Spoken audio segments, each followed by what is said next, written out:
Assalamualaikum warahmatullahi wabarakatuh.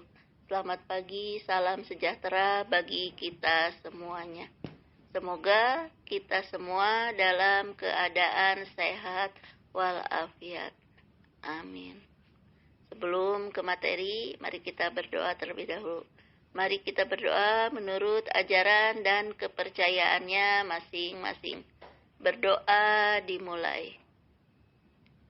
Berdoa selesai. Nah, hari ini Ibu akan membahas materi tentang organisasi militer, di mana kemarin Ibu sudah membahas tentang organisasi semi militer, di mana organisasi semi militer terdiri dari Seinendan, Keibodan, Barisan Pelopor, Hizbullah, Fujinkai, dan Gakukotai. Nah, pembentukan organisasi semi-militer dan militer oleh pemerintah pendudukan Jepang di Indonesia ditujukan untuk mendukung kepentingan Jepang dalam menghadapi Perang Asia Timur Raya. Akan tetapi, pelatihan yang diberikan Jepang juga turut berperan dalam membentuk karakter bangsa untuk mengobarkan semangat nasionalisme dan rasa persaudaraan. Semangat nasionalisme tersebut hendaknya kita bisa terapkan dalam kehidupan sehari-hari. Karena semangat nasionalisme dapat membentuk karakter yang tegas dan bisa menghargai perbedaan. Serta semangat nasionalisme itu juga merupakan modal kita untuk menghadapi di masa era globalisasi seperti saat ini, ya. Nah, mari kita akan Ibu akan membahas satu persatu tentang organisasi militer, di mana organisasi militer ini terdiri dari Heiho dan Heiho atau tentara pembantu. Heiho adalah pasukan yang terdiri dari bangsa Indonesia yang dibentuk oleh tentara pendudukan Jepang di Indonesia pada masa Perang Dunia Kedua. Pasukan ini dibentuk berdasarkan instruksi bagian Angkatan Darat Markas Besar Umum Kekaisaran Jepang pada tanggal 2 September 1942 dan mulai merekrut anggota Heiho yaitu pada tanggal 22 April 1943. Nah, selain peta Denjigun yang pasukannya terdiri dari pemuda Indonesia, pasukan Heiho ini dibentuk oleh tentara pendudukan Jepang di Indonesia berdasarkan instruksi bagian Angkatan Darat Markas Besar Umum Kekaisaran Jepang pada tanggal 2 September 1942, ya. Nah, perekrutan ini jadi kesempatan buat ribuan para pemuda Indonesia yang ingin punya karir kemiliteran. Kesempatan masuknya Heiho juga jadi kesempatan menaikkan strata mereka. Terlebih mereka juga digaji oleh Jepang dan yang utama mereka bisa terhindar dari kerja paksa atau romusa. Berbeda dengan organisasi militer bentukan Jepang yang lainnya.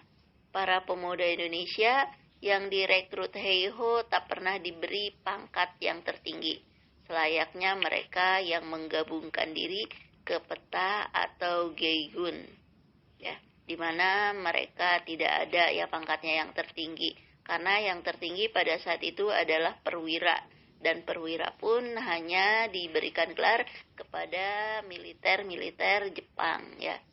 Heiho pada awalnya dimaksudkan untuk membantu pekerjaan kasar militer seperti membangun kubu dan parit, pertahanan, menjaga tahanan dan lain-lain.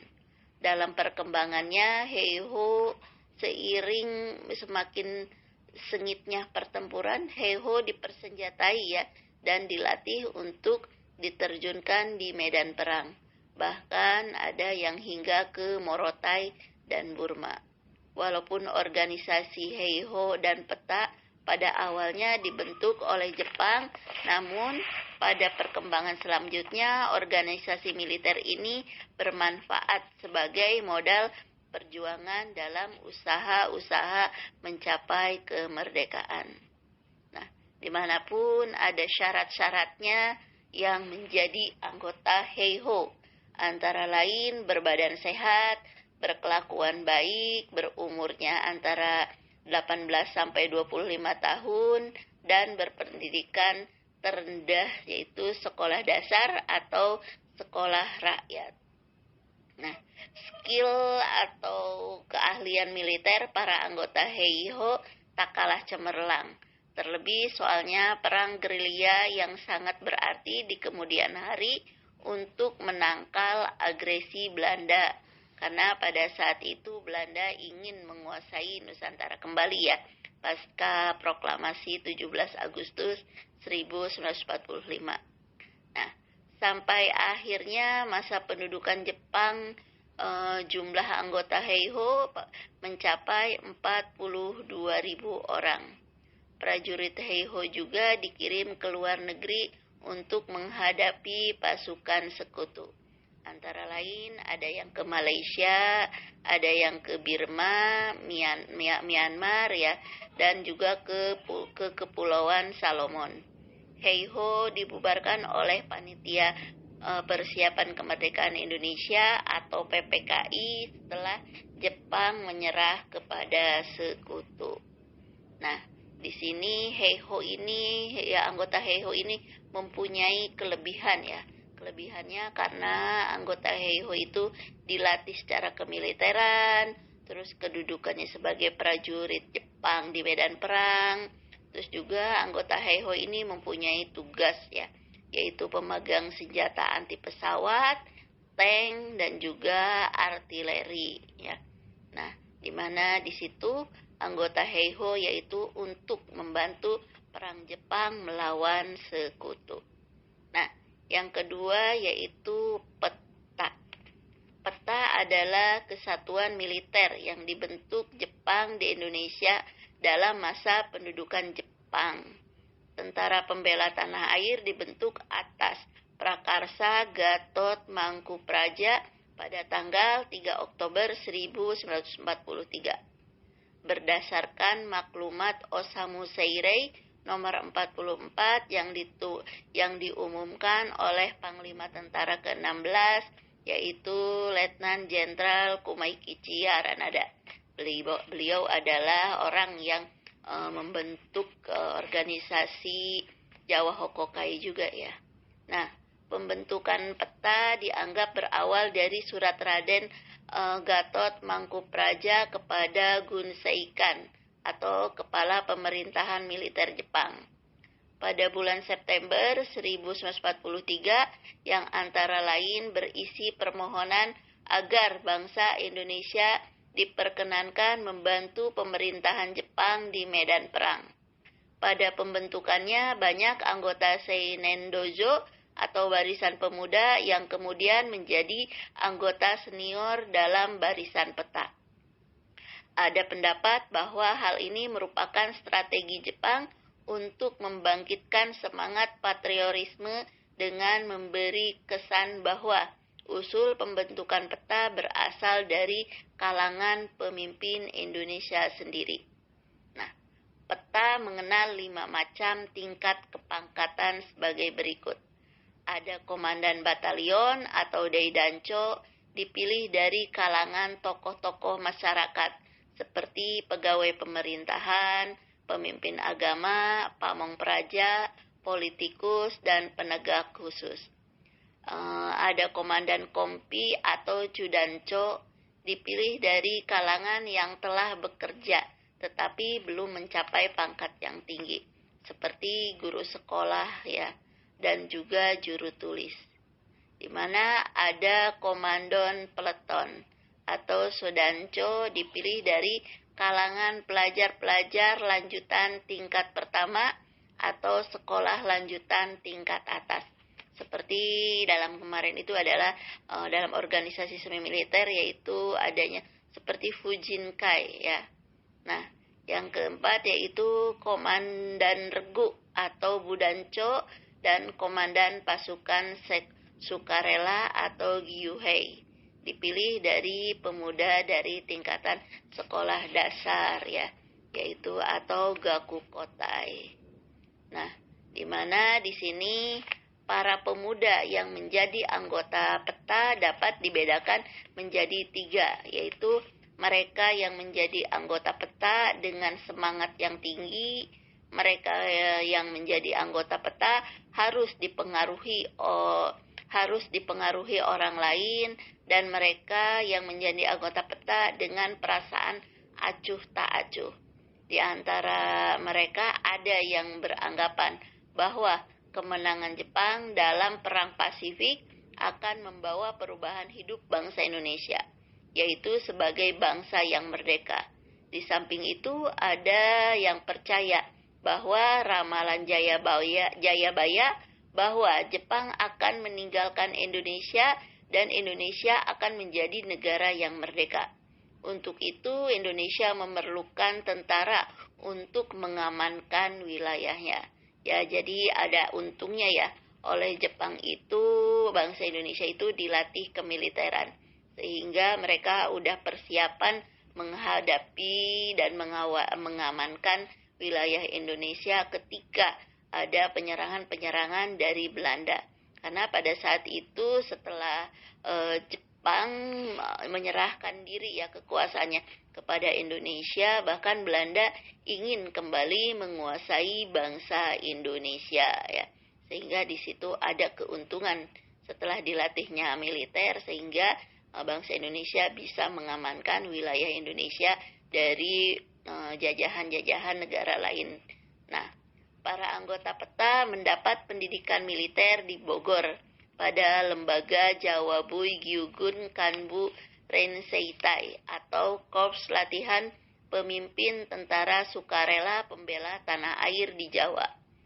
Namun lembaga itu kemudian berubah menjadi Jawabui Gyugun Kanbu Kyukutai atau Korps Pendidikan Pemimpin Tentara Sukarela Pembela Tanah Air di Jawa.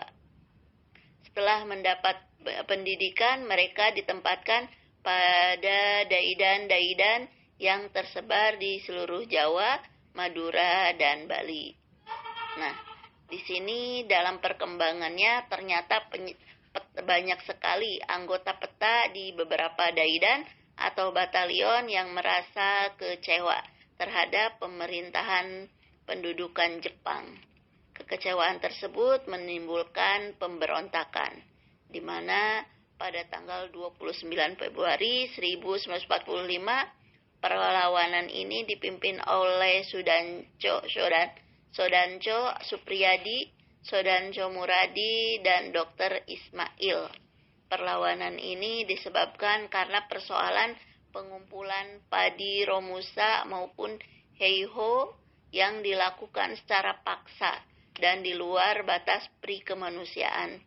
Sebagai putra rakyat, para pejuang tidak tega melihat penderitaan rakyat. Di samping itu, sikap para pelatih militer Jepang yang angkuh dan merendahkan prajurit-prajurit Indonesia.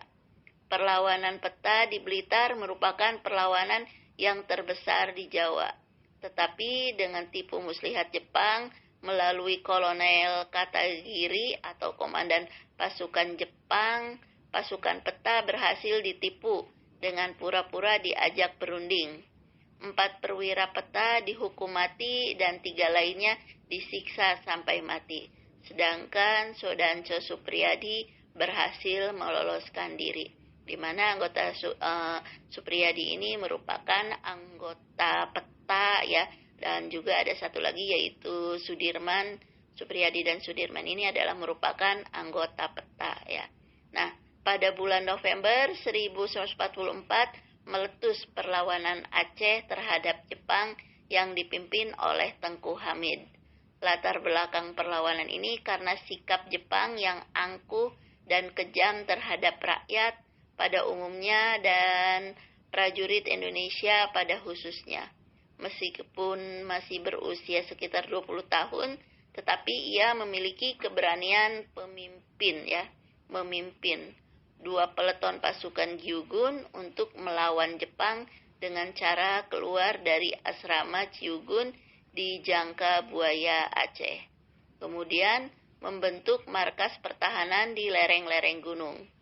Melihat perlawanan ini, pasukan Jepang bertindak cepat dengan cara menyandra dan mengancam akan membunuh semua anggota Tengku Hamid jika ia tidak menyerah.